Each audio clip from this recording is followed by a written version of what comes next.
discussing more on encryption, whether breaking it is a panacea for addressing security issues online. We will actually try, we have speakers here who would be sharing their perspectives, followed by, you can ask your questions when we have the Q&A, and please feel free to put in your questions into the chat box before that. So if you look at the scenario today, we are in a networked world. We are using a lot of data. We are communicating, and this has also given rise to a lot of threat. And that is what has led us to adopt end-to-end encryption. Encryption actually helps to secure online communication, protect commercially sensitive information, build trust, maintain confidentiality of the communication. However, criminals and terrorists are also using it, and this has led law enforcement agencies, governments, child rights activists to express their concerns that encryption is actually helping criminals and hampering them from getting the evidences needed for investigative purposes, and also causing harm to public safety. Across the world, we see various manifestations of this thought. For example, recently China blocked the TLS 1.3 that uses a setting called the encrypted server name indication. Similarly, there are conversations in countries such as India, Australia, UK, US, EU, who are now asking companies to create exceptional access. However, the proponents of encryption argue that providing these exceptional access may actually weaken the network and make the internet less safe and vulnerable. So today we have our panelists who would be sharing their views on these developments, possibly share, what could be, what are the best practices they have come across, and what could perhaps be the way ahead to kind of balance the concerns of law enforcement and security aspects while ensuring that encryption is not broken. So we have today with us Jaewon Son from Youth for IG, Nikhil Pahwa, who is the CEO of Medianama, Ramanjit Singh Cheema, who is the global cybersecurity lead at Access Now, and Rajnesh Singh, who is the Regional Vice President, Asia Pacific for Internet Society, and also the MSG Chair. So without much ado, I would like each of you to first share your initial thoughts on this topic and why you think encryption is important, and what you think is the problem in this entire encryption debate based upon your experience. And I would like you to keep your initial comments within 3 minutes. Jaewon, do you want to start? And then Nikhil, Raman, and then Raj. Thank you for attending our session today. I'm the capacity building lead of Youth for IG, which is the first youth coalition in APAC region.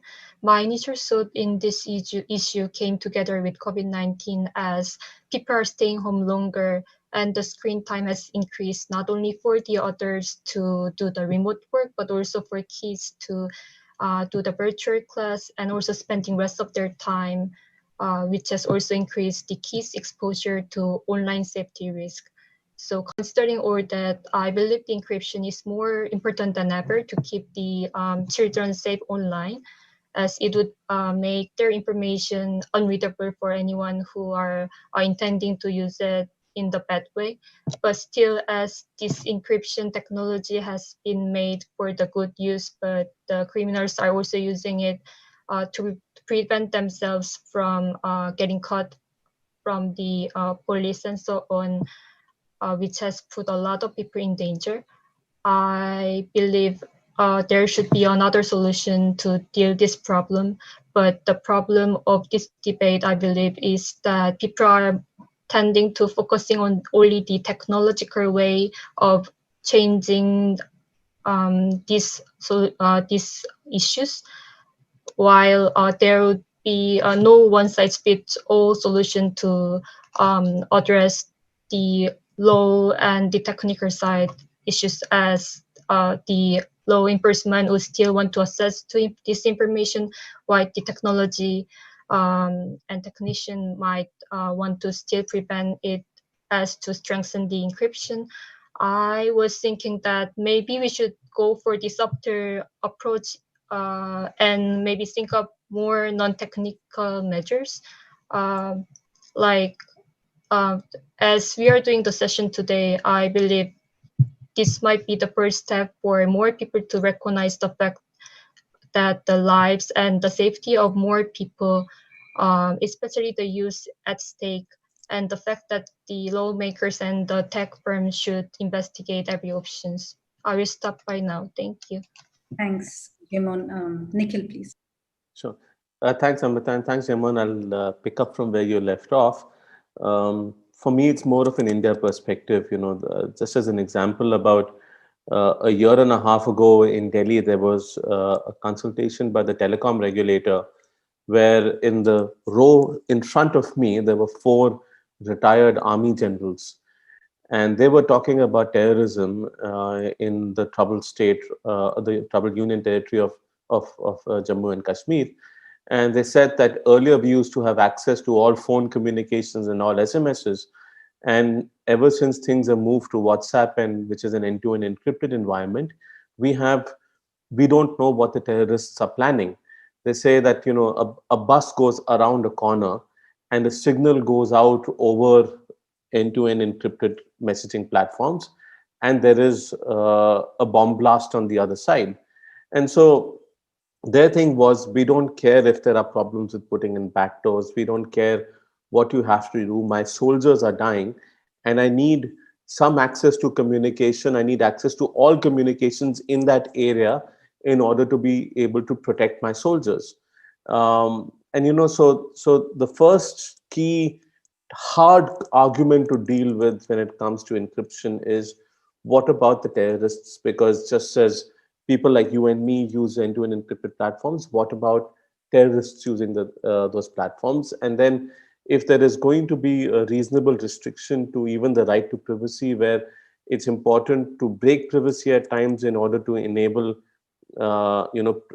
protection of society at large, even if it's in a proportionate manner, how is it possible to do that in an end-to-end encrypted environment where it's an all or nothing scenario, right? So terrorism is one area where India has faced a hard question on encryption.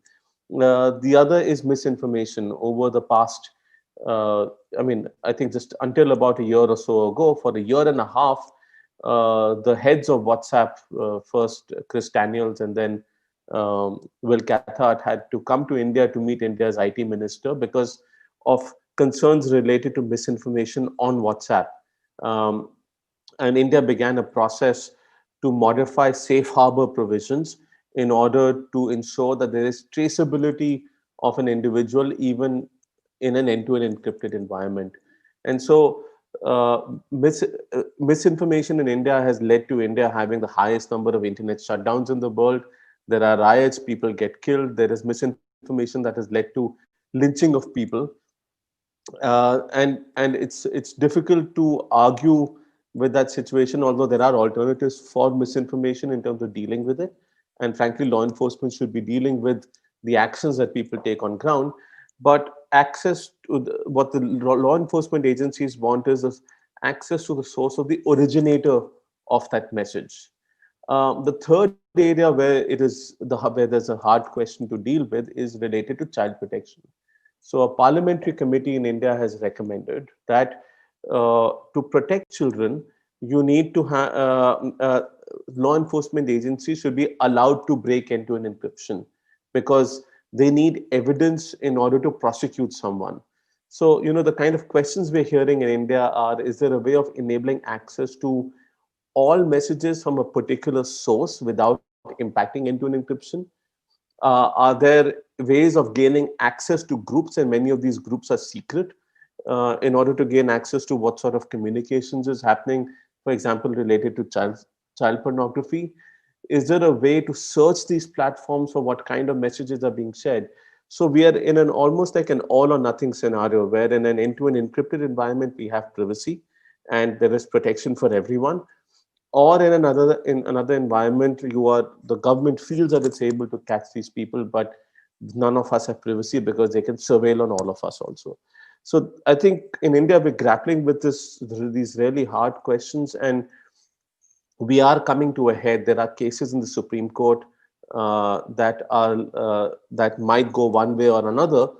But my fear is that if we lose end-to-end encryption here, then the next attack is going to be on VPNs, because we've seen that people use VPNs to also get access to content and services. And those environments are just as hard to penetrate for law enforcement agencies as end-to-end encrypted environments are. So I'll stop there. This is on the India situation. I'm sharing a few links on chat that might be useful reading for you to understand what's happening here. Thanks, Nikhil. Raman, would you like to share your perspective on this debate?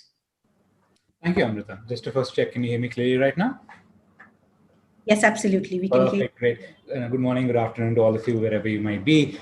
It's excellent to always have a conversation on encryption, and I get to be the forthright, honest member on the panel. The question is, will breaking encryption be a panacea? Short answer, no. Longer answer, you must remember that encryption is now the status quo. Every day you will use an encrypted messaging service, whether it's WhatsApp or Signal. You will access encrypted content through other ways, particularly very commonly through an adaptation of encryption called HTTPS, hypertext markup as secure, which means the website is secure when you log into it, and numerous other sources of encrypted secure communication. And the important thing to remember in these conversations is therefore what often is the sort of proposal coming occasionally from various different actors in law enforcement and government is the sort of idea that they're not saying, let's completely break encryption. They know that's a hard case to establish. What they instead are often actually trying to suggest is give us extraordinary legal powers or legal facilitative mechanisms to occasionally perhaps undermine or create a bypass or do something else. Now, the answer to that is less necessarily sometimes a rights-based answer. I work for an international human rights group that works in this space, but actually a security answer, which is that creating these sorts of mechanisms or bypasses or occasional powers to weaken actually weaken security as a whole. And the problem in our space is we often use bad analogies or heavy-handed analogies, but I'm going to be guilty of using one here. Now imagine that you have locks across houses or your offices in a city, and the city police say, give us an ability to have a skeleton key, to have a way to be able to get into your premise, to perhaps prevent misuse or to investigate sometimes. Trust us. Fine, let's trust the police agency, even if they have a bad history, bad record of doing this. The bigger issue is that once you create that technology or that mechanism, others will have access to it too. A locksmith will have access to it who created it. Potentially the private vendor who the government uses to store it will have it there. Leaving aside the sort of not even official misuse. Imagine one particular police actor themselves went offline. So those are sort of the problems there. And the important thing to remember with encryption is these are not new arguments. The field of encryption, and I strongly recommend you all just even type encryption policy in Google Scholar or your search engine of choice. And you see a wealth of literature from the 1990s, because the reality is essentially that as digital communications has started touching every part of our lives, this conversation about government intervention has been there.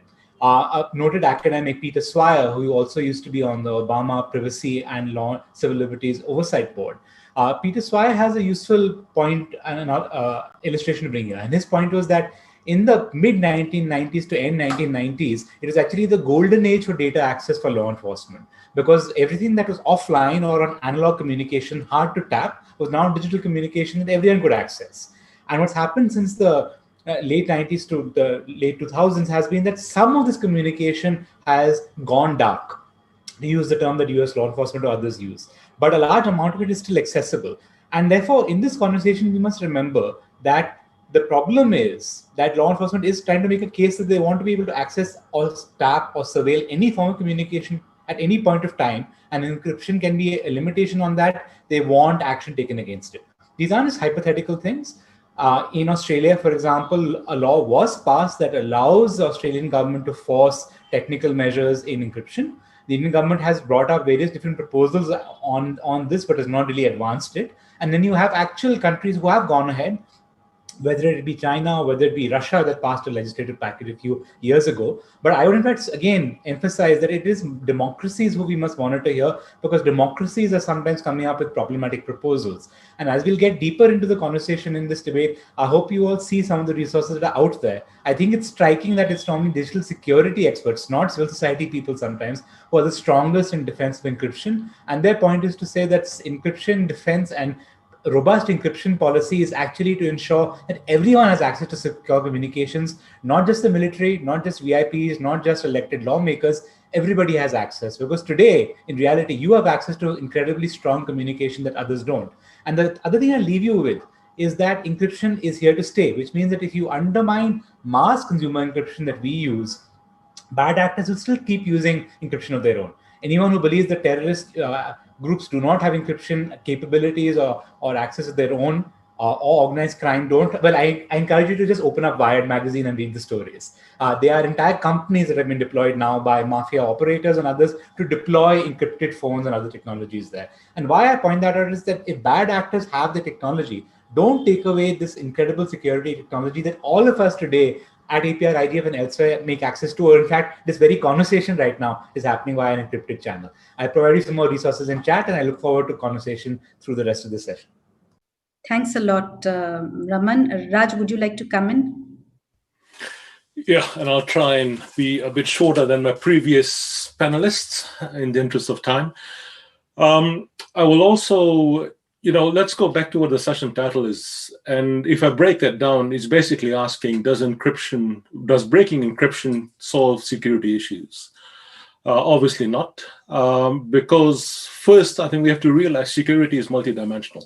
It's got many, many layers. And I think things are getting a bit conflated in a lot of these discussions that we're having around the world, that, if we can break encryption, we can solve all terrorist issues, we can solve child protection issues, we can solve a whole bunch of other things. That's not the case.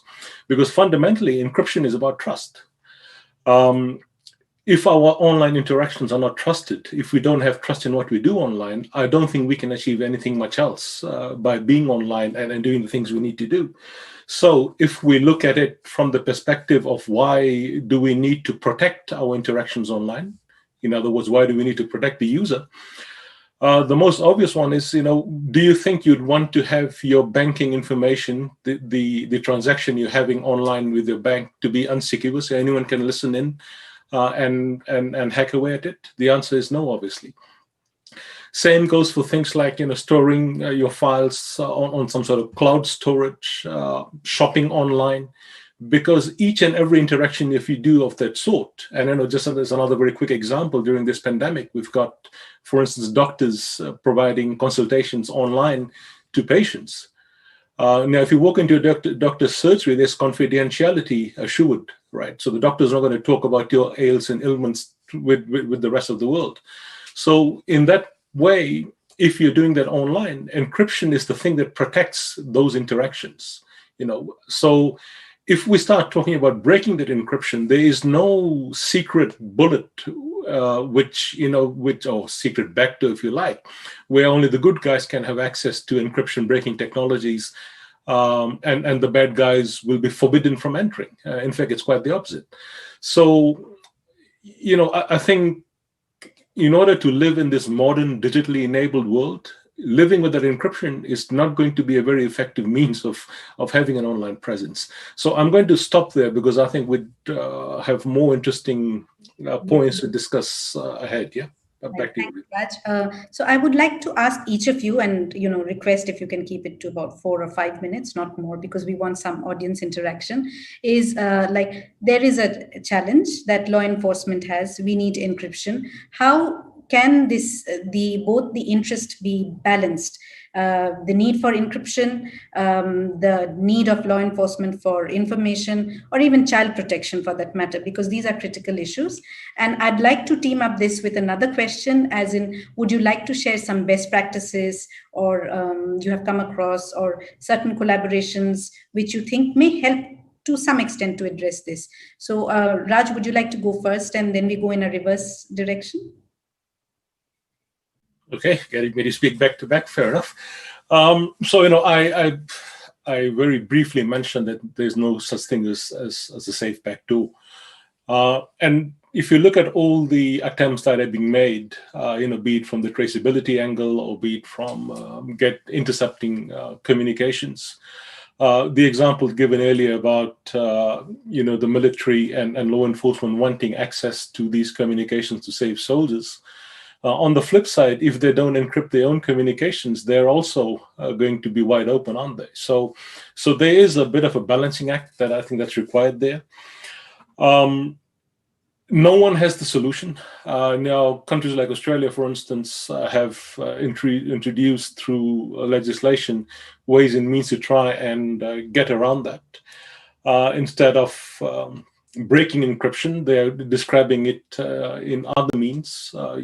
Technical capability notices, for example, is one way it's described, where they can serve that on a particular vendor and get them to provide them with access to the systems.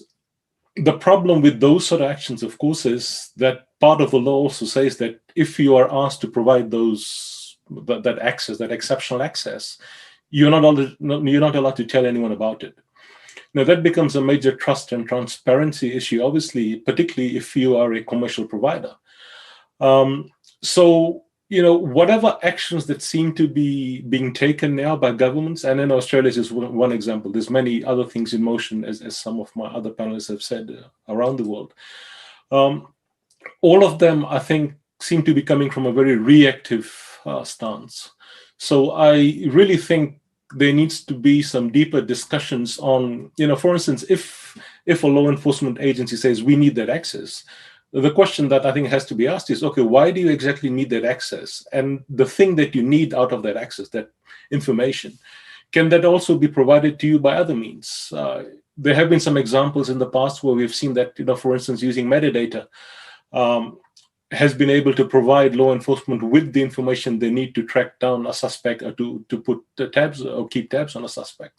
So, there are other ways and means to do it. And I fear what's happening is that encryption is seen as an easy target, that if we break the encryption, we'll get all the access we need. That is not the case. And time and again, that's been proven. So, I look forward to what my other panelists have to say in and around this. Yeah. Thank you, Raj. Raman, would you go next? It's important sometimes to be able to go into specific concerns of what law enforcement raises, and Raj brought us on those helpfully right now.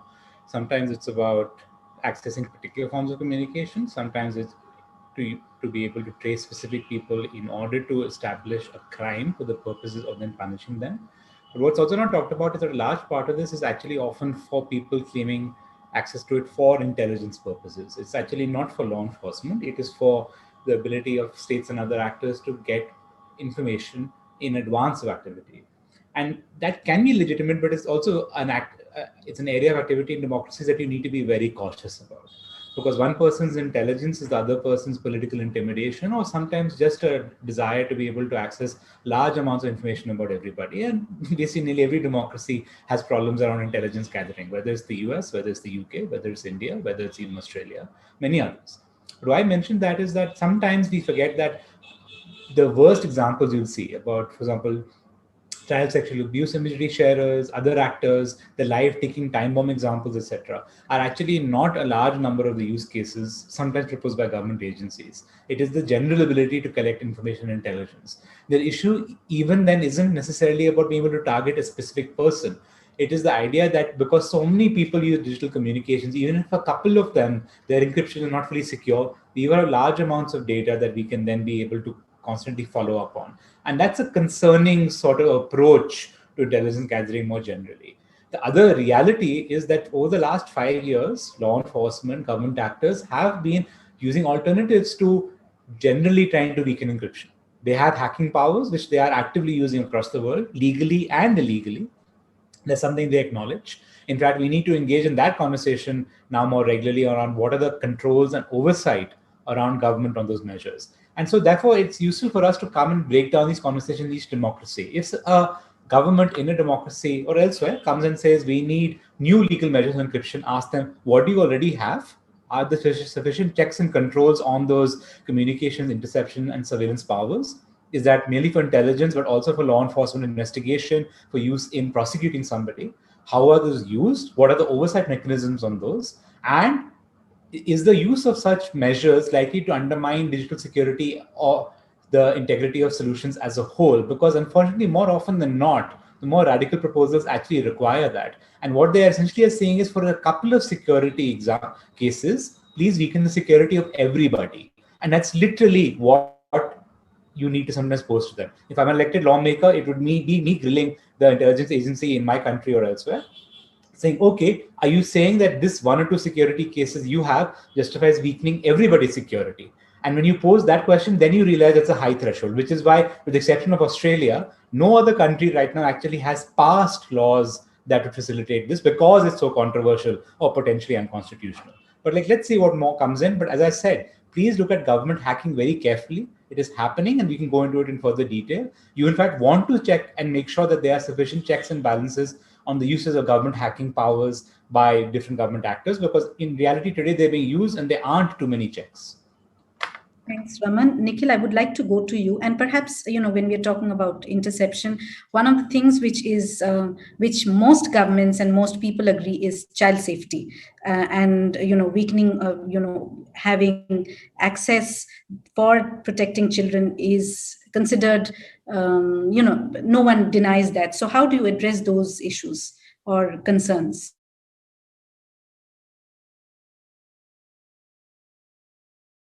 Sorry, I just realized I was on mute. Amrita, look, there are no easy answers here, but let's also look at whether breaking encryption is the only answer here. And we have seen in the past that there have been, you need to break one person in an entire chain in order to gain access to more and more and more people that might be in groups that involve, child sexual abuse material, especially. And so my thing is that it's not that the government is trying to seize encryption or weakening encryption or installing backdoors as a means of helping them, that without it they can't do their jobs. It's just that they want their jobs to become much easier than they currently are. What they don't realize is that you can't make people more secure by making them more vulnerable, and that's what breaking encryption does. You have situations of exceptions, which are few and far between, but yes, they are there.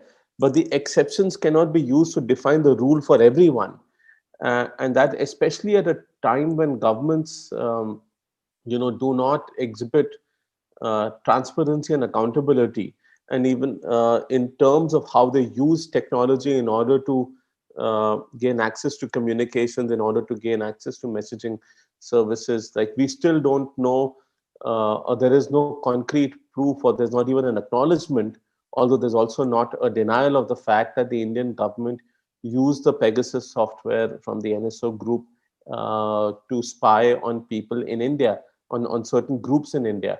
So when there's no transparency and accountability of intelligence agencies and also of law enforcement agencies, how do we as citizens trust that governments are going to use these extraordinary powers of interception in a manner that is responsible? And I think there is a great deal of mistrust there. But at the same time, there is this very strong push to use the exception to define the rule. There is no such thing as a safe backdoor, as Raj said. And we also have to distinguish between access to communications information for investigation purposes versus access to these communications for intelligence purposes.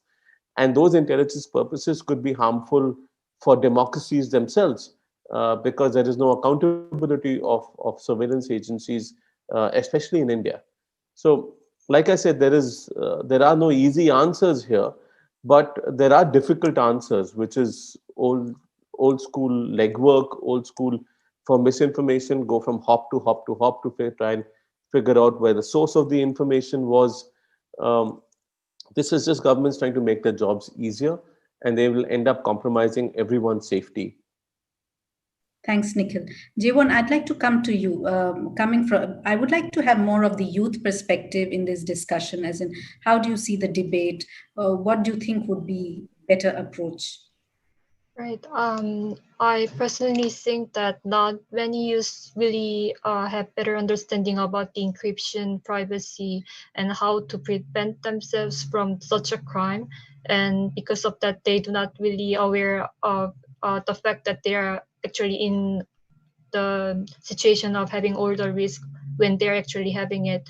So I think it's really important to educate the youth about the privacy encryption, and maybe to teach them like which website they should be using and which encryption application that they should be using it, such as like turning off the GPS and everything. I don't think many children know about the fact that like they're getting traced if they don't turn it off and stuff like that. And according to the statistic, many children are meeting the people online without having any other thought that it might be dangerous and stuff. So I thought maybe initially we should start to teach the parents how can they educate the children, and then maybe have more easier kind of education materials for the children to understand this better, for keeping themselves safe and while being responsible in the future, as we need more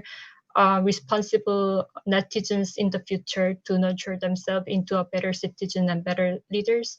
In terms of child pornography and Korean cases, in Korea, there was recently a case where some Koreans have used the Telegram to sell the child pornography.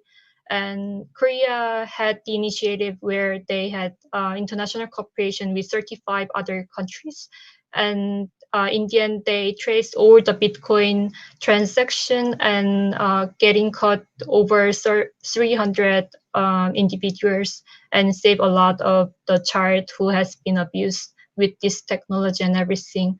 And US even asked maybe they can take the person back to US since they have more kind of severe penalties compared to Korea. So in this regard, I believe it is really important for having more international cooperation between countries, as the data go beyond the countries even when the legal binding is within the geography. So beside the international cooperation, as we also need to take care of those national responsibilities, Korea has recently working on raising the penalties on those sexual harassment and the child pornography. And regarding the international cooperation, I've also thought that regarding developing countries, as it has been important for having more strengthening encryption, maybe some developing countries might not be able to come up with the encryption and all the advanced technology, which might prevent them into having more online safetiness and maybe put them in the risk more than ever, which might put the digital divide between the developed and developing countries. And again, I think this brings more needs of having international cooperation between countries, and maybe the countries with better technology might be able to go to developing countries and maybe support on how to have more secure data and more encrypt technology in this sense. I'll stop by now. Thank you. Thank you, Jaewon. Capacity building, more cooperation is something which you highlighted, a better understanding of the issue. Mistrust in this entire discussion, more dialogue is something which the other speakers also harped. Before I, ask the speakers for other comments, we had three questions. I think Felicia's was addressed by Raj and Raman in the chat.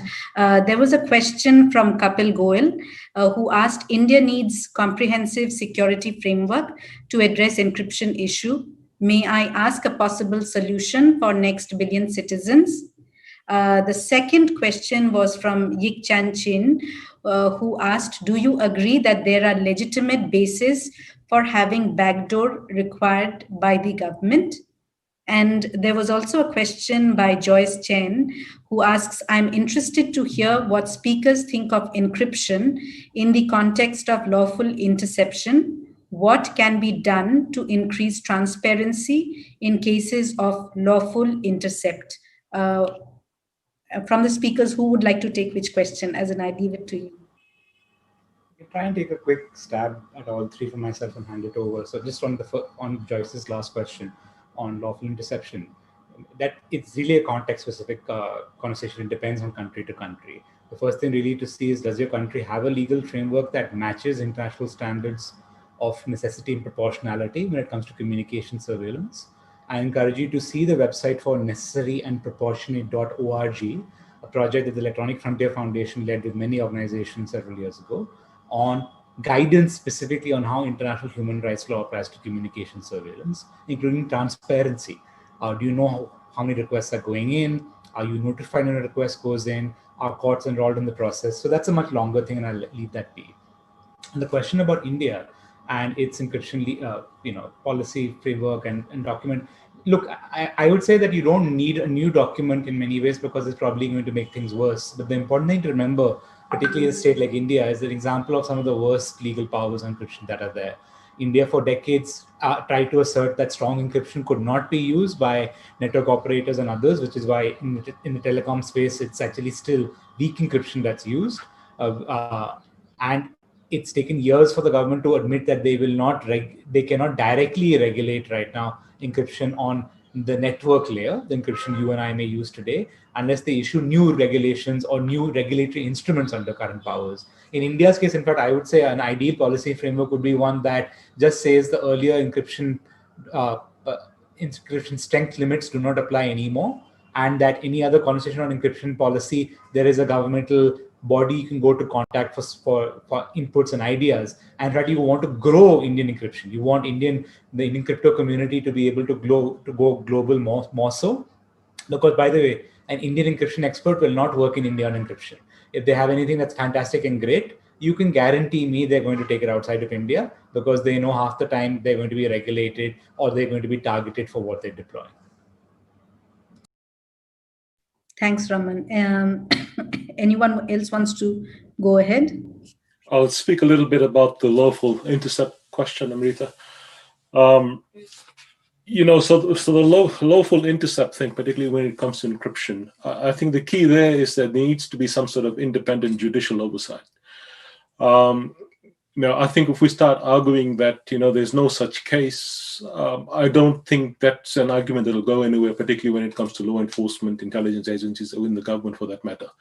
So, as in the old telecom ways, where they could do a lawful intercept, if you want to do something similar in the current modern digital systems we have, and if there's no other alternative, then at least there needs to be a process in place where there is some sort of judicial oversight, that there is some sort of transparency and accountability as well at the end of the day.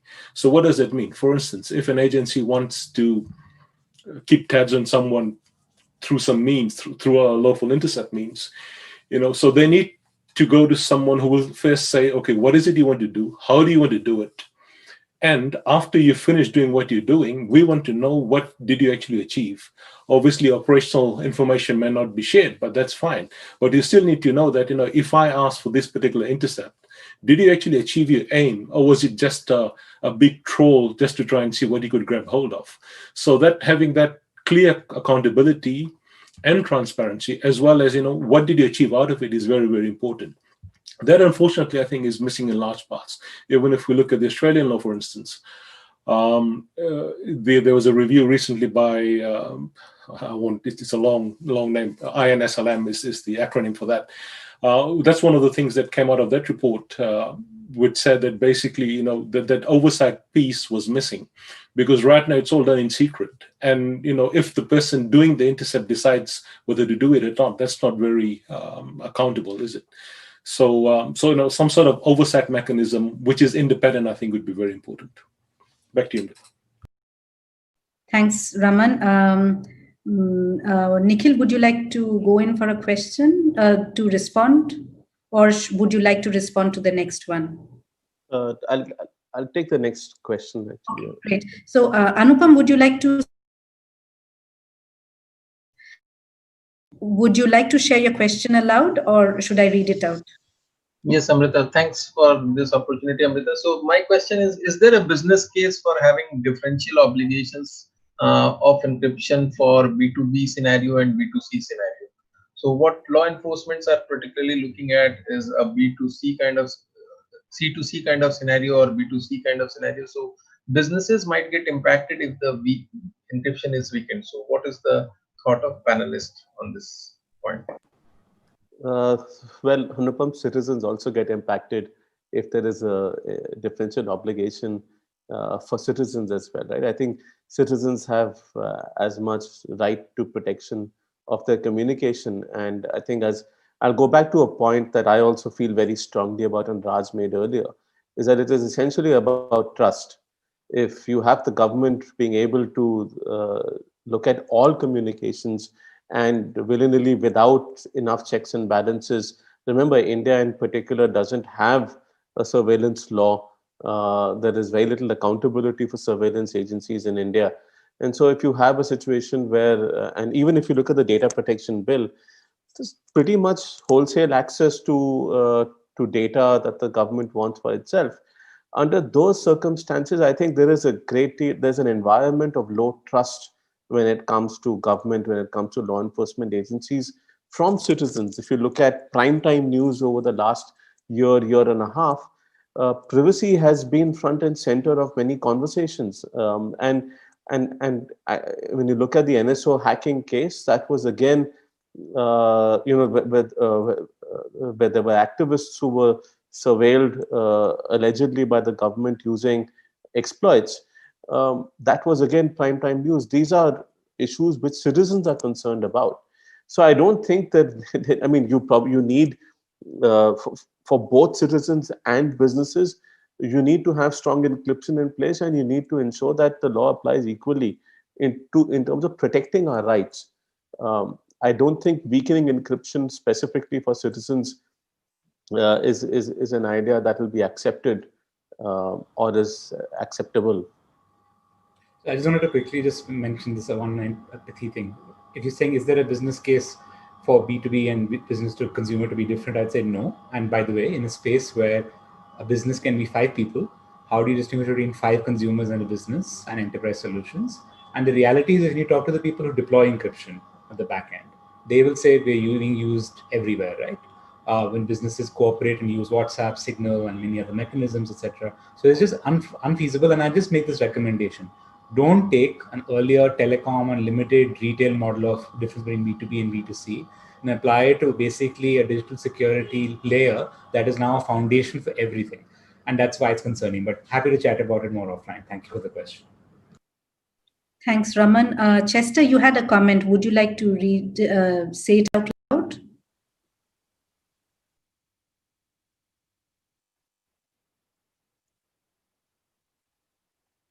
I think he does. Hi, Chester, sorry. Well, I think it was pretty clear in comments, so I don't want to repeat that, but it's just that we have, I think we have seen enough examples that, or we have been actually discussing this, encryption, or whether, this, I mean, the essence of the question is about the backdoor to encryption by the government, but I think we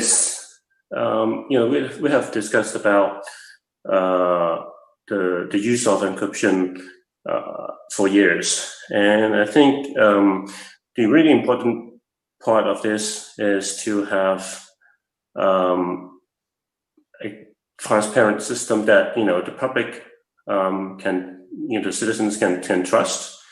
And this is, scrutiny that I think Raman and Raj have already mentioned. But I guess right now I'm not seeing. I guess the problem is I'm not seeing the landscape has been improved in recent years, and that's why there have been many efforts, including ISO Hong Kong, has been trying to provide trainings to the public on the use of encryption technologies in protecting their privacies and protecting their communications. So I think this, I'm not sure if the other speakers would agree that this is a solution, a temporary solution, or maybe a solution forward. So that's it from me. Thank you. Thanks, Chester. I have a question for all the speakers now. How do we address this issue of mistrust or lack of understanding? What are the steps which can be taken? As in, I understand there is no 0-1 solution to this issue, but what can be the steps to take to at least bridge some of the misconceptions or try to address some of these issues? Sorry, I think Gyanendra has his hand up. Gyanendra, if you want to ask your question.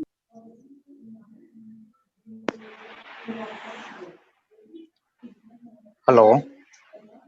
Yes, we can hear you. Please continue. Thank you, Amrita. This is Dr. Raman from India. In the encryption level in education, we have to develop one advanced level or basic level. How to keep between the reality and what you have studying in the theory? How to develop the basic idea about encryption in education level? Thanks, Gyanendra. Thank you. Jaewon, would you like to start first, and then we go to Nikhil, Raj, and then Raman, and then Raj? Sure. As I mentioned earlier about the youth education, before the youth education, I think there's a problem lies within the stakeholder between the lawyer and the technician, where I believe they do not really seem to understand each other. And I think maybe it's due to the fact that the lawyer might not have a better understanding about the technology in encryption, and maybe they do not understand why the technician is blocking them from accessing to it, and vice versa. So I was thinking the first step is to letting them understand each other better, bringing them to the table more often, and maybe have a group to have a bridge between themselves, so that maybe they have better understanding and then raise the awareness of this problem, and then maybe they would have better idea on how to maybe let others know or educate the youth better. So that I thought the initial step would be maybe educating themselves better, and then letting them together to fix on these education issues together, since I believe the collaboration between two sectors would make it more synergies into an education. Right. Thanks. As in collaboration between different stakeholders, more dialogue and capacity building is important. Nikhil, over to you. So, Amrita, I think that's a really tough question about what can be done to build trust, right? We are in a situation where there is actually a gradual and now an increasingly fast decline in trust between governments and companies, between companies and other companies, between citizens and government, and citizens and companies as well. The fact is that we cannot trust any environment that we are in, and which is going for the best possible option in terms of us using the most secure environment for our communications even today. At the same time, you are seeing that there are governments who are trying to break into that trusted environment. Like the points that Raman mentioned earlier, that there needs to be a show of good faith from the government where they indicate, and are transparent about what they're doing, why are they doing that, there an elaboration of how what they're doing is necessary and proportionate, instead of asking for wholesale access without adequate governance mechanisms in place. Whether that means there is going to be judicial review, which also then means that you have to have trust in the judicial process and the judgment. And I think even there is a decline of trust in the judiciary to some extent in many cases in India. So we just have 10 minutes. I'm just wrapping up. So I'm just saying that that's a much broader question about how do you create an environment of trust between all these stakeholders. And it has to start from those with the most amount of power. And the entities with most amount of power are the government and the companies. And they have to illustrate that they're doing enough, that they're doing things in good faith, and that they aren't belying the trust of citizens, that because what we're seeing is an erosion of trust in the internet and all the services we use. Thanks, Nikhil. I think it's important that everyone starts building the trust. Raman, over to you now. Thanks, Amrita. One of the first elements of what we must keep in mind is in this little diagram, it's like right here. Like means that a problem should not cause an overreaction. And that's a very important discussion in nearly every element of tech policy, but particularly when it comes to encryption and national security or law enforcement matters, which is that there are problems. Let's have a clear, useful conversation on it. And useful means an honest discussion, which means that you don't also throw, accusations at the other side, even though they may be operating with sometimes often dirty hands. You also don't think that their concerns are not valid. They don't have reasons that they may be factoring in to try and make claims. And then to be able to engage in that. And I'd say particularly in the Asia-Pacific region, we actually don't have enough of this. We don't have enough open, honest conversation on many of these issues. There are very few countries that have had, for example, very effective public conversation on encryption. And fortunately, I'd say the two countries where it's been most active, it's not been an honest conversation. India and Australia has seen a lot of posturing, a lot of, I would say, factual, sometimes frankly political claims from both sides without a clear understanding of what's going on. The other element is have the technologists in the room, and the technologist does not mean Facebook. It does not mean WhatsApp. In fact, my other good suggestion on encryption policies, get them out of the room, preferably far away from it, and have a conversation with people who have been developing encrypted communication technologies in your own country, region, and even elsewhere. But start understanding their approach to encryption, what steps would have implications for when you take them. And then, of course, remember your local context. Encryption is normally, especially in the Asia-Pacific region, not far removed from institutional problems around resources to law enforcement, who has access to what powers do they have accountability on that, and don't get away from that conversation, because you cannot separate encryption policy from the real world. And the real world is that we often have messy conversations around what our law enforcement and police agencies can do, their accountability, and the fact that they often claim overbroad powers. And the other realization, of course, for stakeholders in this is you may never get the perfect solution. For example, in a perfect world, you would not have governments conducting perhaps surveillance at all or even doing government hacking. And most encryption people realize that maybe that's a via media. If government hacking happens under a human rights framework in the rarest cases, perhaps that's better than trying to weaken encryption for all. And similarly, government can't come and claim that they need to be able to access all communication at all points of time in order to be able to prevent something from happening. That is the recipe not just for Orwell, for Orwell's worst nightmare. But these sort of open, honest conversations is what we need. We also do need to be very precise about what we're doing. So sometimes I say, let the conversation be political, let the experts come together first, produce the clear statement of problems and have that open conversation, and then have an open, plural, democratic conversation around the path you want to take. My suggestion, of course, is take the option that protects human rights, not the option that destroys them. Thanks, Raman. Raj, I would like you to share your comments in 3 minutes. But before that, may I request all participants to switch on your camera? I just want to take a photograph of that. Thank you. Thanks, Raj, Amrita. you speak. So, going back to your earlier question on how do we create awareness between stakeholders and so on. Look, let's be frank about this. Encryption is not a very sexy thing, is it? And it's not going to appeal to a lot of people. So people who are techno-policy inclined, perhaps, as we've seen, we've flogged it to death in this session here, for instance, with the various, they're largely the same points of view, I'd say. I don't think we had differing points of view.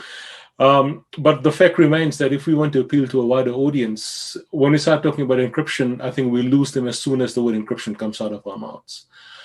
One thing the pandemic has done, however, is that it's created a greater awareness of privacy, particularly with these contact tracing apps that were being pushed by a number of governments. So people are more aware about the privacy issues that come out of that. And I think the way to get into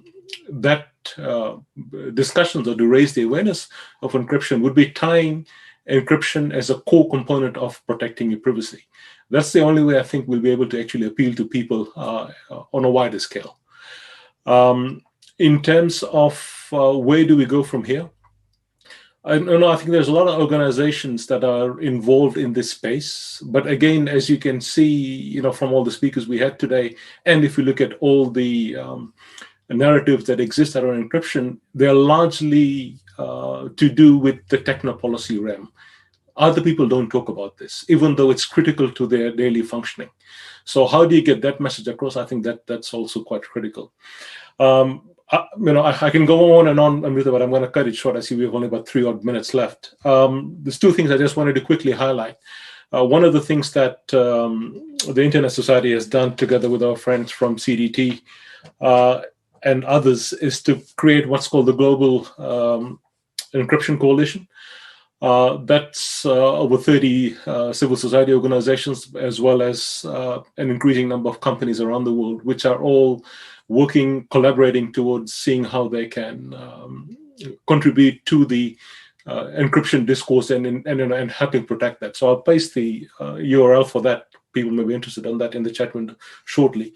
The second thing, our friends from Global Partners Digital have set up an interactive wall map of encryption laws and policies. And later this week, we'll be launching an initiative to try and help them with that, to update those laws and things so people have an idea of what's happening around the world. So again, I'll paste that on the chat window as well. And I'd invite people, if you're interested in that, to contribute to that. With that, back to you, Amrita. Thanks very much. Thank you so much, Raman, Nikhil, Jaewon, and Raj, and everyone for being here for this discussion.